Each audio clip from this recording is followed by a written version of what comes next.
Today we're looking at the Sony A7V. This is a powerful hybrid camera. We're gonna talk through the ins and outs and go through every single item on the menu, all so that you can get a good understanding of how to leverage this to your advantage with your content. Before we get into everything, I just want to let you know how you can get the most out of this video. I've placed chapter markers below so that you can navigate around and find exactly what it is that you're looking for. Now, when it comes to customizing this camera, there's actually a whole section on that later, but I want to go ahead and let you know that I do have a free download for you of my own personal custom settings. You can actually import them into this camera and have it fully configured, ready to go, so that you can follow along when we get to that point later in the video. It also comes with a super easy to follow install video, and you can check it out in the description below. Let's start with the top of the camera, starting with our on and off switch. It's going to be this little lever right here. You can simply turn it and you'll see it move to on, and this is how you'll turn the camera on and off. Now, this is also your shutter button right here. This button is going to be used to take pictures, and you can also program it to start and stop video as well. But by default, to start and stop video is going to be this little red button. Now, this red button is actually a custom button as well, so you can program it to do lots of different things. Next to it is another custom button, and a lot of these you'll find around the camera. They'll say C2, C3, C4, but some other buttons like this record button can also be customized as well, and we'll break down all of that later. And right next to the C2 button is our mode dial. This is going to be how you will change all the different modes in your camera. An easy one to start with is this green auto mode. This is where the camera is going to be fully automatic. It will do all of the work for you. Then there is program auto. That's what the P stands for. This is where you'll be able to select your ISO and white balance, but the camera will auto adjust things like aperture and shutter speed. Then you have aperture priority. This is where you can select the aperture and the camera will auto adjust the shutter speed. Then there's shutter priority, which is the opposite. It's where you select the shutter, the camera will be auto adjusting your aperture. And then there's manual mode, where you get to have full control over all of it. Now, if you're listening to this and you're confused about what all of this means, I actually have a free guide that breaks it all down for you at supersimplecamerasettings.com. I'll teach you things like ISO, shutter speed, white balance, resolution, and frame rates, and really make it super simple so that you can apply it to your content. And the goal is to help you master your camera settings in minutes. You can check it out at supersimplecamerasettings.com. Then we have 1, 2, and 3, and these are essentially memory recall modes. You can think of them like preset modes, where you select and then save preset settings to quickly change them. And again, if you want to get all of mine downloaded directly into your camera, you can do that at the description below. Now, right in front of the mode dial is this little button, and this actually will control our hybrid mode switch right here. So right now it's in video. If I try to move it, I can't, but if I push this little button right here, then I can actually move it around. So I'm gonna push the button in and move it, and now I'm in photo mode. I'll push it again and move it. Now I'm in video. I'll push it again and move it. Now I'm in S&Q. For now, I'm gonna move it to video. And just for your reference, S&Q stands for slow and quick. So that's going to be where you can do some built-in slow motion and time-lapse settings. And we'll talk about that in a little bit. All right, just next to this here, we actually have 2 more dials.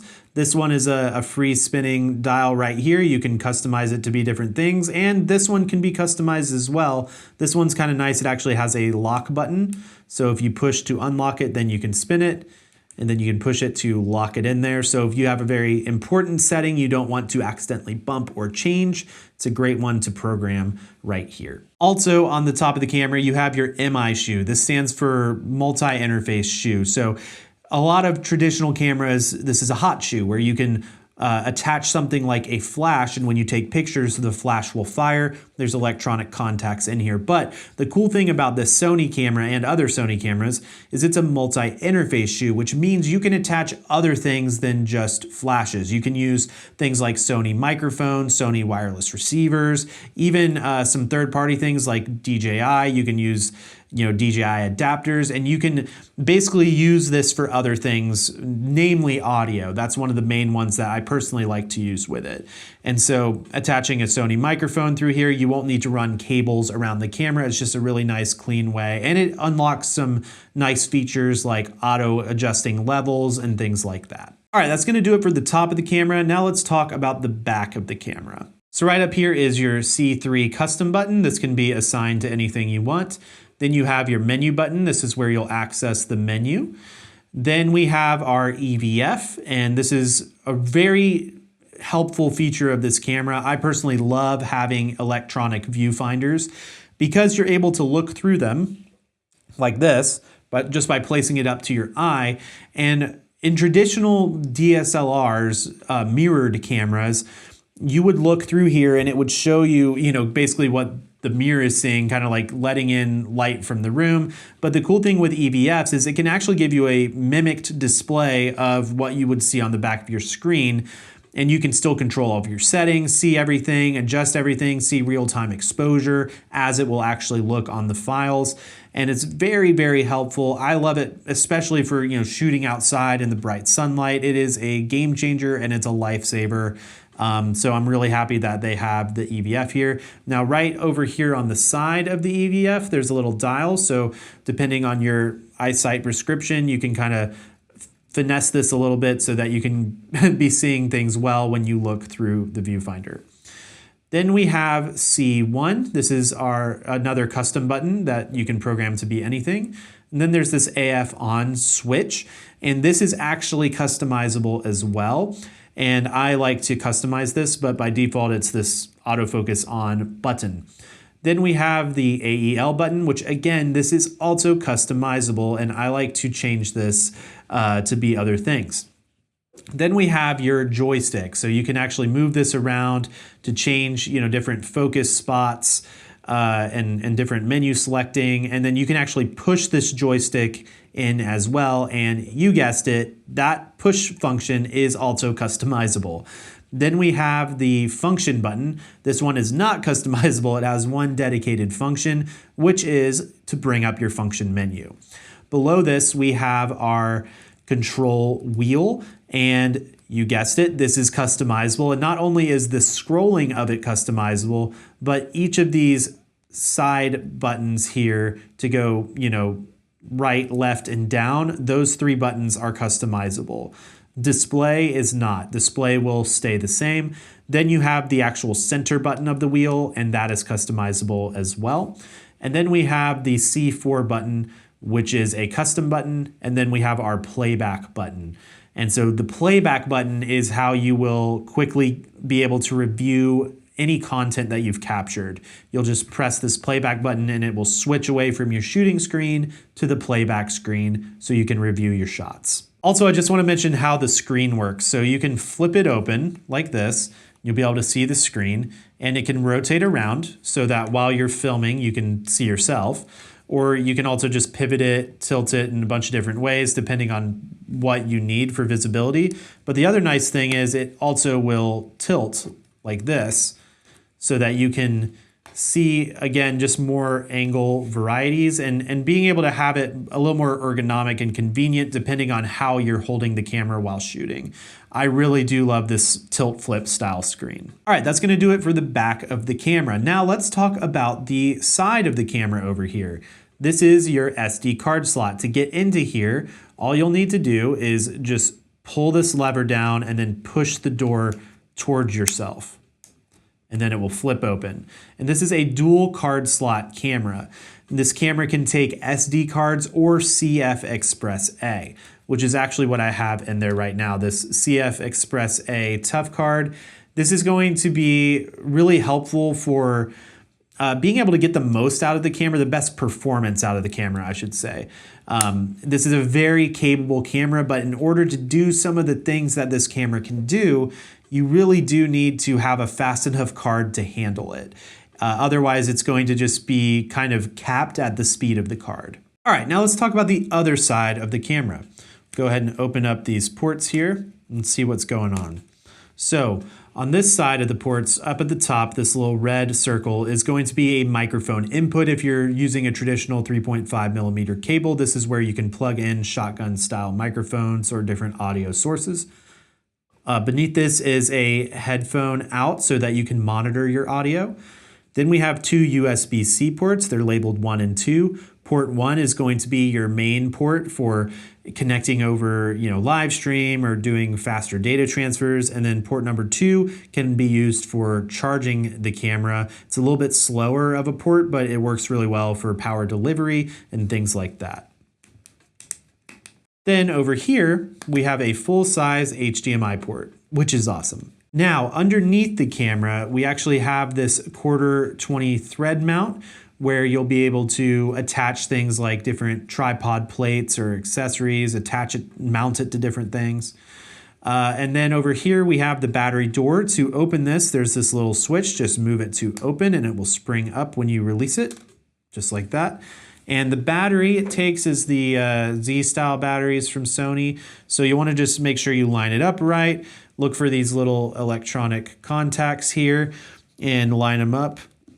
And I like to just kind of like angle it with the little blue lever right here and kind of push into it, then down.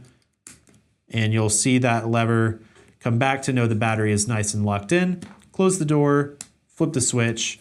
Your battery is in and ready to go. All right, now let's talk about the front of the camera. Over here is a customizable dial. You can have it do shutter speed, aperture, white balance, tons of different things. And then we have where the sensor is. This is the body cap right here.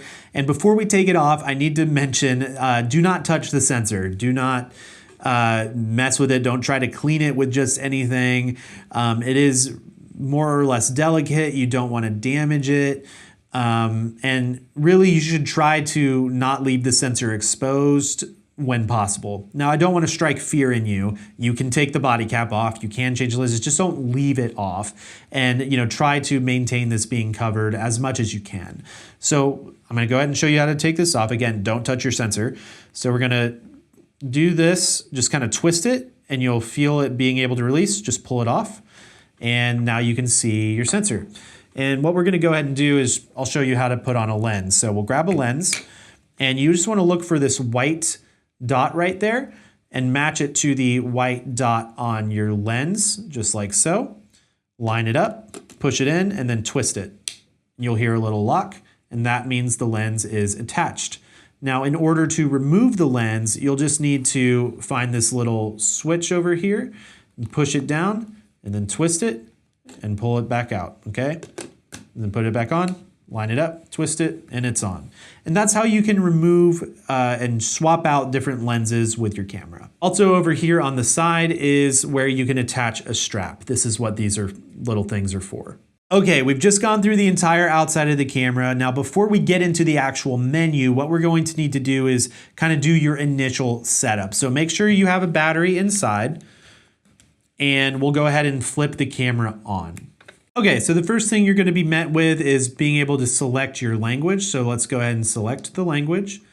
And then this is offering you to help with some accessibility functions. So if you don't need those, I would go ahead and say not now. And this gives you a privacy notice. You can just say, I understand. Then it's going to prompt you to get set up on the Creators app. And so I don't want to do that right now because I really want to show you guys how to just set this up with only the camera. So instead of going through that process, which we can go through later, we'll go ahead and hit this little trash can icon to set up on the camera, or you can touch set on camera. Now we're going to go through setting the area, date, and time. We'll go ahead and hit enter. We'll say New York, and we'll go ahead and do this style of date format. And we can actually put in the date now, which I believe it is the 2nd. And we'll say,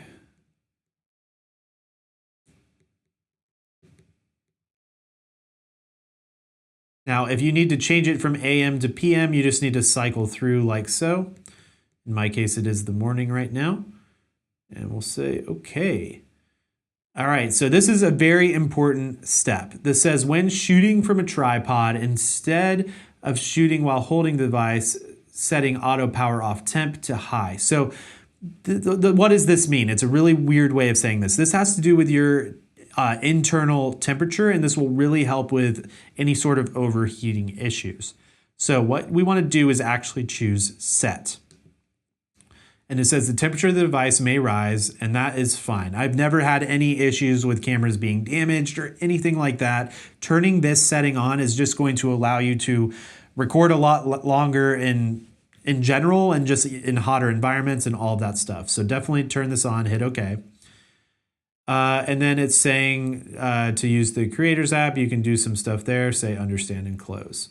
And now it's going to prompt you, kind of give you some instructions about the touchscreen shooting menu. So it's just letting you know you can swipe left to right to reveal the touchscreen function, as well as the function menu by swiping up, which I'll show you guys in just a moment. Go ahead and hit this center button to say OK. Okay, so now we are set up for the first time. We're into the actual camera. And again, I'll show you guys that little touch screen right there. You just swipe it like so. And yeah, that's pretty much how you can start to navigate it. Now for starters here, I want to make sure you guys are with this hybrid switch in video mode. So we're going to go to video, which is that middle icon, okay? So we're in video mode, and that's what our little touchscreen icons will be looking like. Now again, you can also hit this function button right here to bring up a function menu, which looks like this. And you can swipe up as well to reveal that. It's just another way of getting there, okay? So before we dive into the full-on menu, I want to just let you kind of understand what all of these icons are, okay? So right up here at the top, we have our audio levels. And so, yeah, as I'm talking, you can kind of see those audio levels going up and down. Next to this, we have an indicator, this AFC, which is just letting you know which mode we're in for autofocus. So right now we're in autofocus continuous. That's what the C stands for. Next to this, we have some resolution and frame rate display. So this tells us what resolution we're currently in, which by default, it puts it in HD. And then for frame rate, we have currently 60 frames per second. Then we have this little green STBY. This stands for standby, and it has a 00 underneath of it. So if I wanted to go ahead and hit record, you'll see it changes to a red REC and has the time code going for how long it's been recording. Go ahead and stop it. Next to this, we see, a little indicator for how much time is left on the SD card before it is full. This will change depending on which shooting resolution you're in, and as it starts to fill up, it will get less. Then over beside it, we have a little battery. This says 35% right now. Then we have all of these icons. So let's briefly break these down. This first one, if we go ahead and touch it, is going to be showing us what mode we're in. So let's go ahead and switch this to auto. And you can see it's currently showing this green auto thing. And so as I move it around, as you move it around, you'll see different, it detecting different things. So it will basically be telling you what is going on. Below this is a self timer for video, which is pretty funny, I think. I don't think you really need that, but it's an option if you do. Maybe you do. Then we have AFC. So this is going to be where you can change your focus mode. So for now, we'll just leave it in autofocus continuous. Then we have some grayed out icons currently, which is picture profile and creative looks. And the reason these are grayed out is because you are in your auto mode on the dial. If we go ahead and switch this to something like manual, we'll see that we get some more options. So if we go ahead and go through here with the picture profile, we can select that and kind of change out what that might be.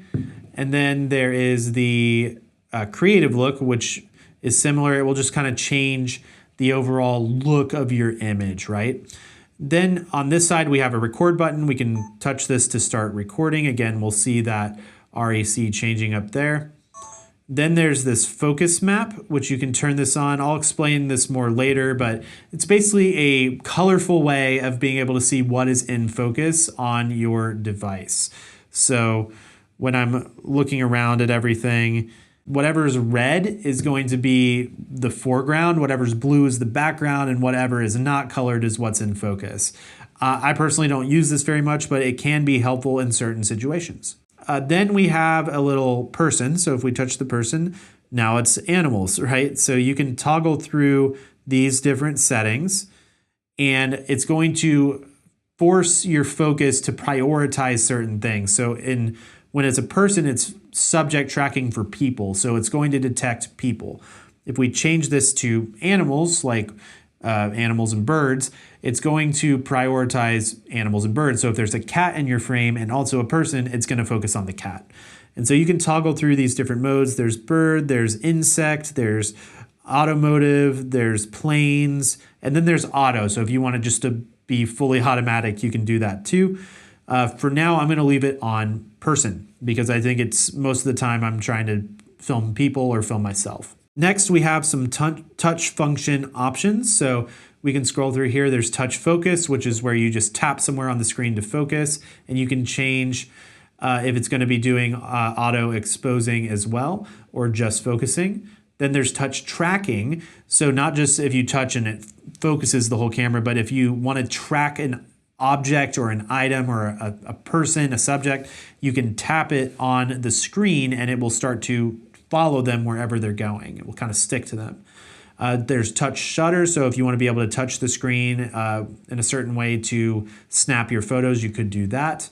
Then there's the touch auto exposure. And then you can just turn the touch screen off. For now, I'm just going to leave it on touch tracking. And so we'll leave it on that for now. Then there's the little playback icon. If you selected this, it will take you to your playback menu. Again, you can get to this by using the playback button there. Below this, we have some information on our exposure settings. So we have this 1/250 is our shutter. We can touch this and change it that way, or you can assign it to be different dials and things on your camera. Next to this is your f-stop or your aperture. So you can change it right here. Then you have your exposure compensation. So when you are in auto modes, if you want to force the camera to either over or under expose, you can take control of it there. Then we have our ISO, where you can adjust your ISO. And then there's white balance. So you can select this and change through your different white balance settings.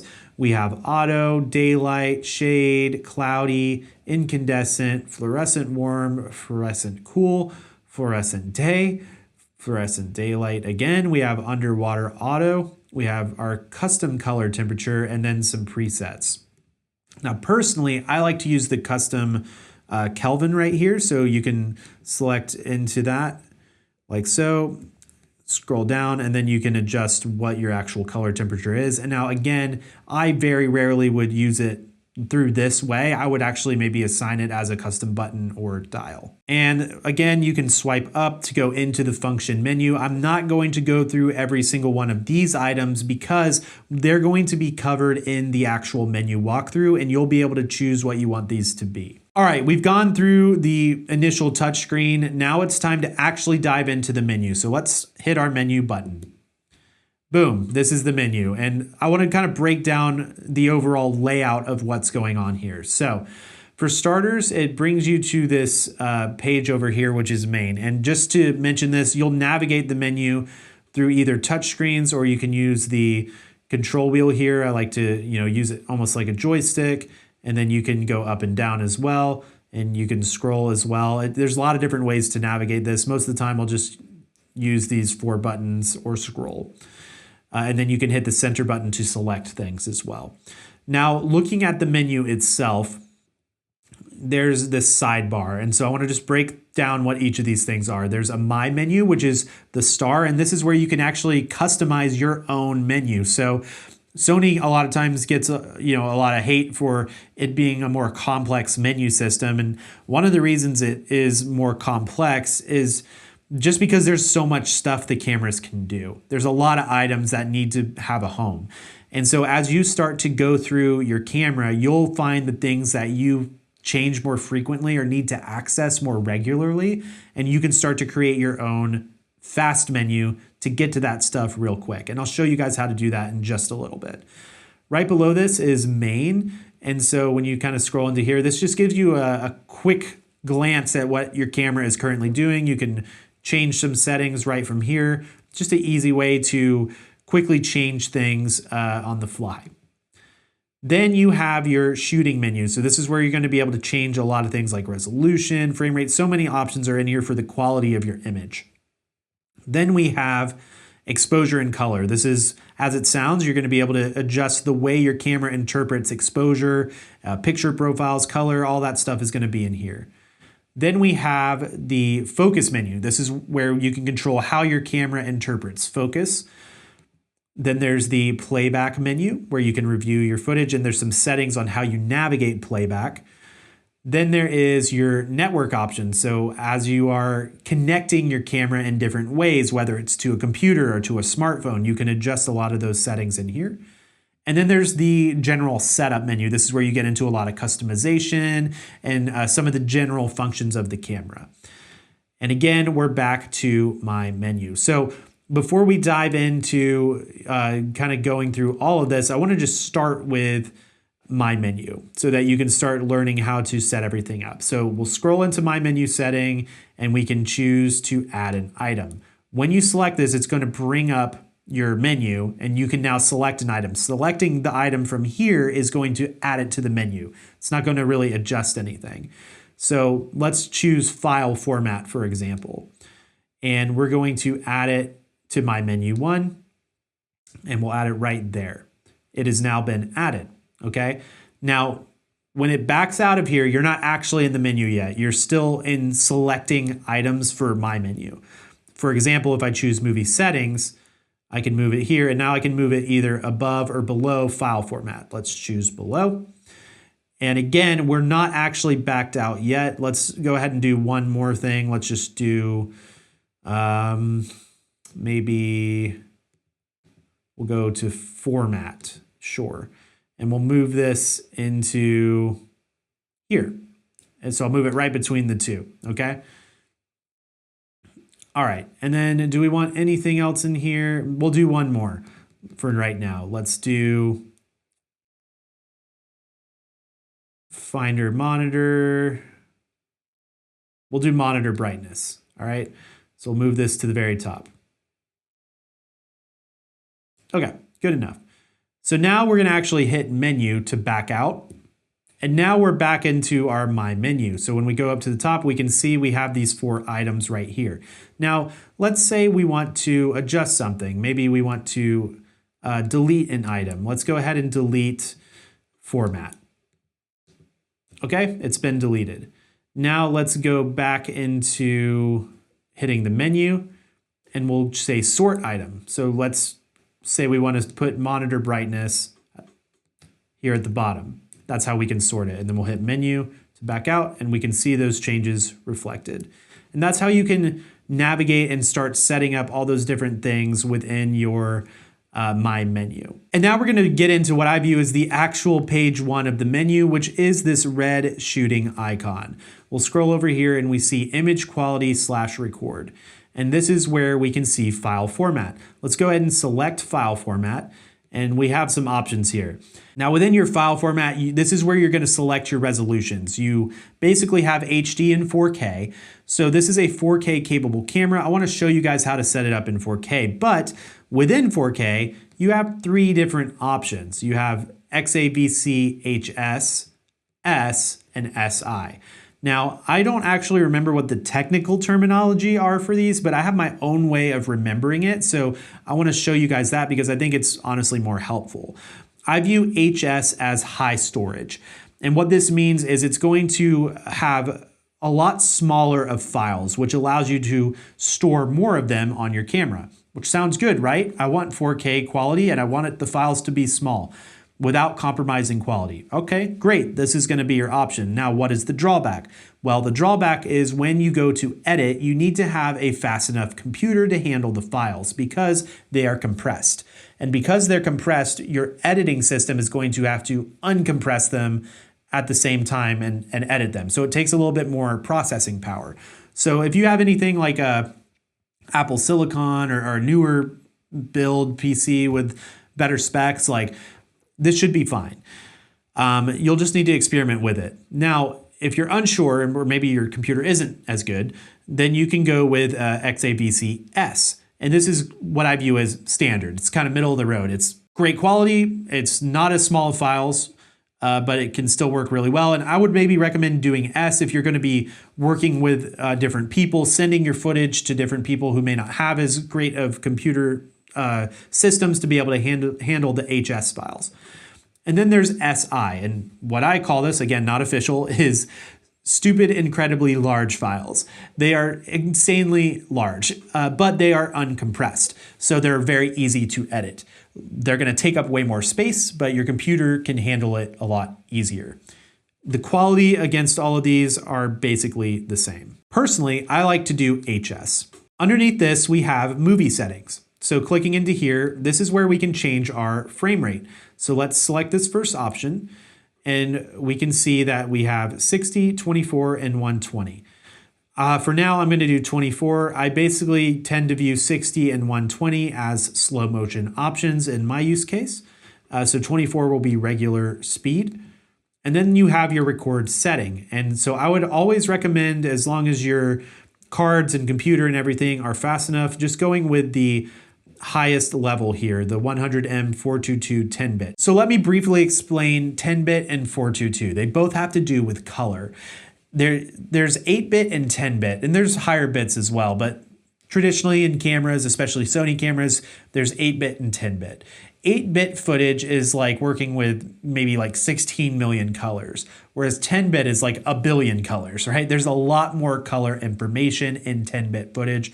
And because of that, you can recover things a lot better. It's just a much better choice if you have the capacity with your SD cards and computer to handle it. Then you'll see 422. There's also 420.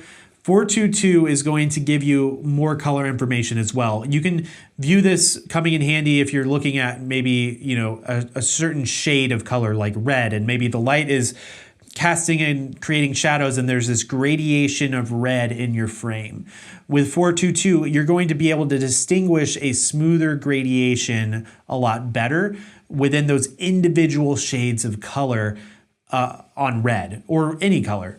420 is going to be a little less gradual and a little less distinct. So 422 is just, again, giving you more color information. So when possible, I would do 10-bit 422. Then you have your S&Q settings. S&Q, again, stands for slow and quick. And this is Sony's way of allowing you to have some built-in options into your camera where you can actually record and play back in slow motion instead of having to take it into an edit first, as well as time lapse. So if we'll go ahead and select S&Q settings, and we'll go into our frame rate settings here. This is where it can kind of trip some people up. So let me just clarify. This beginning option here, the first one, you can view this as what your project timeline will be when you go to edit. When you create a project, what is the actual video end result gonna be? And so for a lot of times I'll choose 24.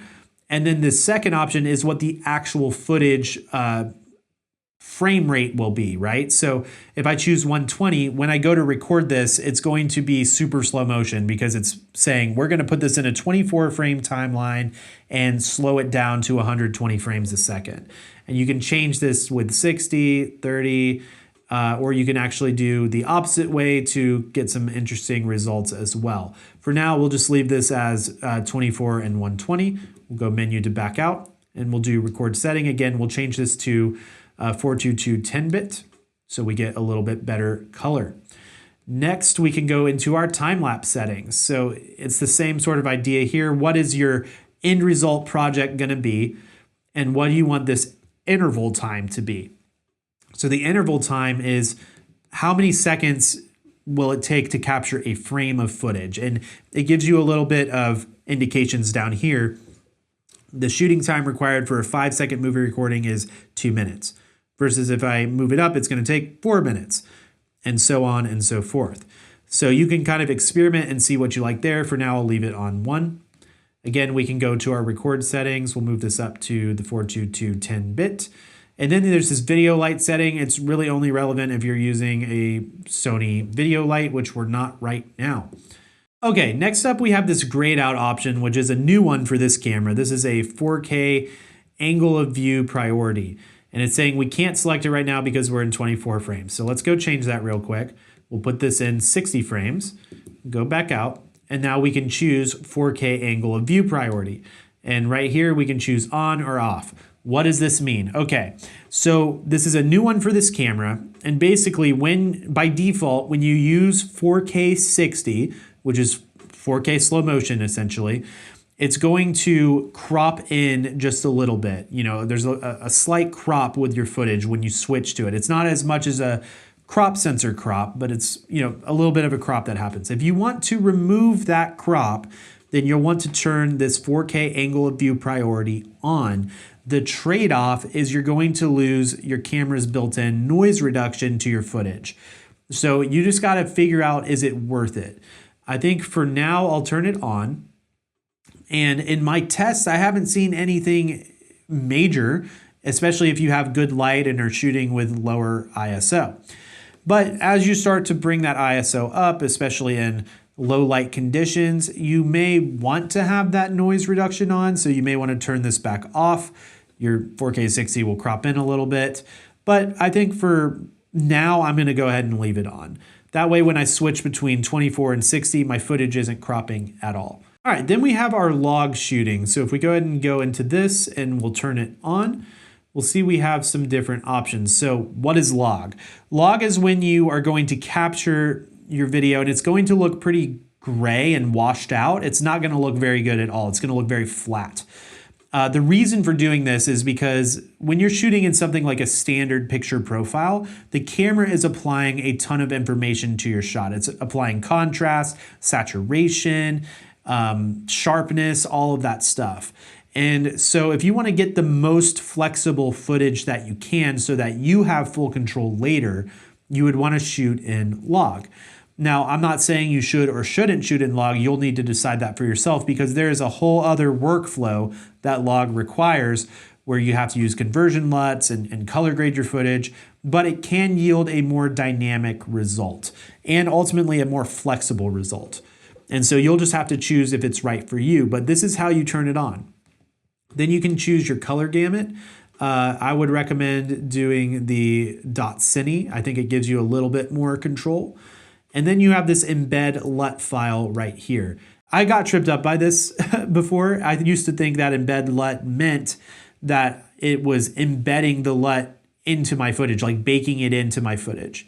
That's not what it means. It's actually just giving you like text information in the video file that your editing system can read and understand what LUT you were intending to use if you're using a monitor LUT or stuff like that. All right, so you can just go ahead and leave that on.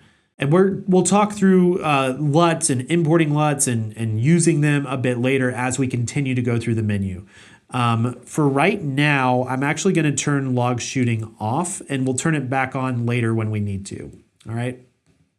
Next, we have proxy recording. So in proxy recording, or what even is that? It's basically like a way of allowing you to have smaller files that you can edit with and then at the end replace with your actual footage. So if you have an older computer, this would be a good option for you. So you can choose to turn proxy recording on, and this is where you can choose what size you want these things to be. So if we choose something like this, we'll be able to see that these are 1920 1080 proxy files. If we want it to be even smaller, we can do 1280 720, and this is where you can change that stuff. But for now, I am going to go ahead and just choose to turn off proxy recording. Next, we have our APSC 35 shooting mode, and it's on auto. So this is the difference between full frame and crop sensor. So if you have a crop sensor lens and you place it on this full frame camera, it actually has a crop sensor mode where it will kind of like evaluate the sensor so that it doesn't have this massive vignette border on your footage because you're using a crop sensor lens. Now, another cool thing about this mode is if you're using a full frame lens, you can actually choose to crop in a little bit more. So you get an extra reach out of something like a prime, which is pretty handy. So Right now it's set to auto, that's fine. What I personally do is I actually program one of my buttons to engage crop sensor mode because I use it a lot when I'm shooting. Then we have lens compensation. So in here, there's a couple of different things that we can do. We have shading comp. So this is going to be kind of helping with, if there's some different shading that a lens is getting, it will help combat that. There's chromatic aberration. This is going to be that kind of like fringiness when light is shining through leaves on trees or around people, where you get a little bit of a outline of this kind of like red-green, purpley discoloration. So the camera is doing some stuff to automatically combat that for you, which you can do right here. And then we see there's a distortion comp. So depending on what lens you have on here, you can manually choose how to combat the natural lens distortion. So then there's breathing compensation, which it's saying is currently invalid with this lens. So let me go ahead and put on a different lens and see if it will work. It's like newer Sony lenses you can use it with. So now we can choose to use this breathing compensation and turn it on. What this is going to do is it will crop into your image, but naturally when a lens is focusing throughout the plane, kind of going back to, foreground to background, with a lot of lenses, there's going to be this little wobble that happens. This is called focus breathing. Breathing compensation is going to crop in your image a little bit, and it's going to do some Sony magic to remove that wobble. It's going to remove that breathing. So it can be these perfectly controlled focus pulls. That's really what it's going to be most useful for. So if you have this nice little setup where you're going to rack focus, you're not seeing this like, ooh, kind of wobble. It's just this really smooth focus change. And so that's where you can access breathing compensation. Okay, that does it for our very first page of what I consider kind of the first page of the menu. So we're gonna move on to shooting page 2, which is media. And this is a really important setting. Before we dive into it, I wanna tell you what it is, which is formatting. And this is going to erase your card. It's going to really optimize your card for this camera. So if you're taking a brand new SD card, putting it in, you'll want to format that card. It's also a fast way of just removing all of the footage to free up space if you've already dumped it. But if you have important stuff you've already tried to capture with this, do not use this setting until you know you have offloaded it somewhere safe, right? But to format it, you'll select and then you can choose which slot. I only have a card in slot 1 right now, and we'll go ahead and execute this format. It is formatting the card. Boom. Now that card is wiped and it is optimized for this camera. Then we have our record media settings. And this is where we can just kind of choose what we want slot 1 and 2 to do. And then we can also do a little bit of image recovery in certain situations. This isn't something I've really messed with much, but in a pinch, if you're trying to recover some damaged stuff, this could be a place to go. Next, we have page 3, which is file. And this is going to be where you can change the way your files on your card are named. And so you can choose if you want to write the serial number or not, which I have off right now. But in file settings, what I'm going to do is change this third option from standard to title. And what I personally like to do is to go into my title name settings. And we're going to set this name. So we'll hit We'll select into it, and this is where what I like to do personally, because I have multiple cameras, I like to label it like so. So we'll go all caps, we'll do A, move over here to 7, and then we'll move back to all caps and we'll do a V. And then I like to do a little underscore like that. And I'll hit OK. So I know it looks a little weird right now, but in context, what it will end up looking like is this, where the camera will say, this is the A7V, and this is the clip that it is. And so if you ever need to change, reset your counter, you can do it here. But yeah, this is how I personally like to set up, because again, if I have something like, an A7 IV or an A7C2 or something, I can quickly look on my computer at a glance and know what it came from. Because for me, a lot of times I know certain cameras I'm going to be using in certain contexts more than others. So I can kind of know like, oh, okay, this is like my A cam or my B cam, stuff like that. So however you want to name it, you can. That's just how I like to do it. Moving on to page 4, we have our exposure control type. This is personally what I like to leave it in, which is this PASM mode. You can also choose to do flexible exposure mode. That will be a lesson for another day. But really, flexible exposure mode is where you can get into shutter angle, which is really good for cinematography stuff. But because I do more of a hybrid shooting workflow, I personally just like to do PASM, which is utilizing the mode dial and your traditional shutter, ISO, aperture settings. So I'm going to leave it on that for now.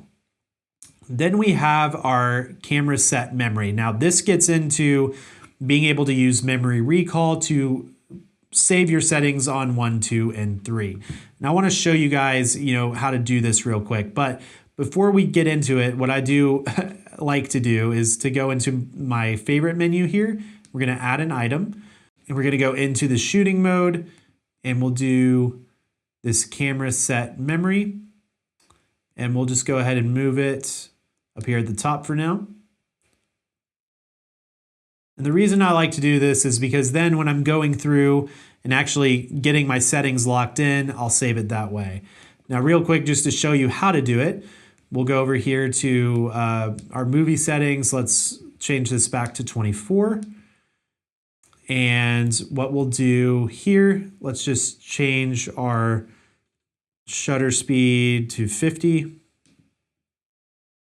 We'll change our aperture as well, something like that.